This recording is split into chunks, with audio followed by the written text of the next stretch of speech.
Kontur bir mahsulot loyihasi O'zmilliybank aksiyadorlik jamiyati Shovot bank xizmatlari markazi hamkorligida Xorazm viloyati Shovot tumani Po'lat mahallasida 38-86 hamda 38-89 sonli konturlarda amalga oshirilmoqda. Bu yerda qovun mahsulotlari ekilgan. Maydon hajmi 11 gektar. Shundan 38-86 sonli konturimiz 8,3 gektar, 38-89 sonli kontur esa 2,7 gektardan iborat. Bu yerdagi ekinlar zamonaviy usullarda ekilib, parvarishlanmoqda. Hozirda ekinlar unib chiqish holatida.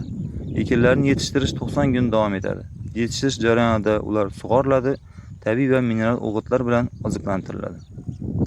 Ushbu loyihaga 30 ta dehqon xo'jaliklari biriktirilgan bo'lib, har bir dehqon xo'jaligi uchun o'rtacha 33 sotixdan yer maydonlari to'g'ri keladi. Loyihani samarali amalga oshirish uchun lider tadbirkor Shovot milliy kooperatsiyasi ishlab chiqarish kooperativi biriktirilgan.